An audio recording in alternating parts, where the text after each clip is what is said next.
Okay, do you go by your own self with the group Palestine to have experience what's going on there?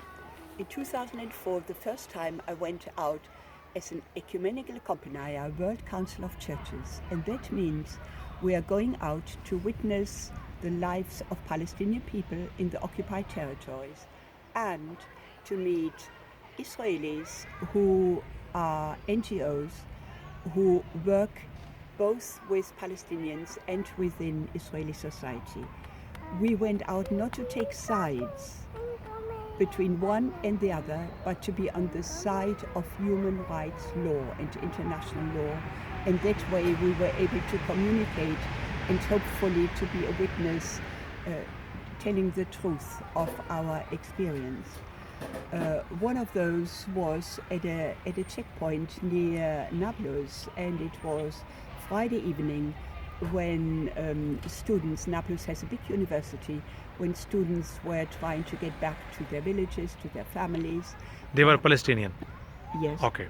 And Palestinians coming through the checkpoints, and because there were hundreds and hundreds of students, there were big queues, and the students were chatting, were friendly and seemed happy, and suddenly the light went out, and from a normal noise and a chatter and happy anticipation, there was silence and darkness in this checkpoint. So manned by Israeli soldiers and clearly the military and border police in charge. Initially, we didn't know what was going on, and Palestinian people knew that the Israelis are in charge of checkpoints. So they just stood in silence, and I was amongst them, in the middle of them, because we were there to monitor what was going on at checkpoints. So eventually we were told there had been a Palestinian with a knife, and therefore the checkpoint was closed. And then they said there will be further investigation. And then we noticed Palestinians and myself still standing in silence. Palestinians almost not afraid, because it is their experience almost every day happening at checkpoints, when they no longer have human rights to be the person they want to be. They are under the military law. So what then happened, the Israeli military had a robot, and this robot was checking the clothing of this Palestinian person who was not allowed through. And eventually we saw border police taking him away. While we were standing there, it was evening, it was getting cold, and I had just a light blouse.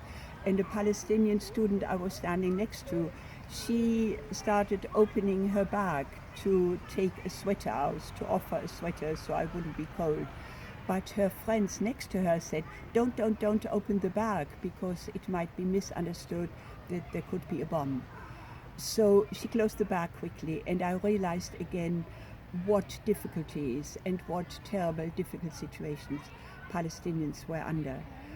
Eventually, the lights came back, and I then we exchanged phone numbers and emails with two of the students, and one of who studied medicine at Nablus University.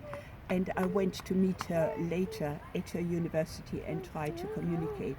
And that is what I always endeavor to do, to meet the private person, to meet the human person behind the big crowd and behind the big stories, to see what was going on in the small parts, in the little hundreds of small steps of people's lives.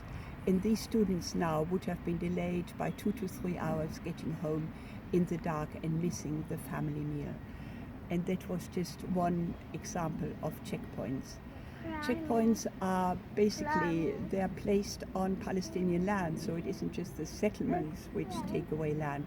It's also the checkpoints, it's the wall, and it's the roads for Israeli people only, which Palestinian people cannot use. So you're trying to say Palestinian land is being taken by Israelis, yeah? Yes.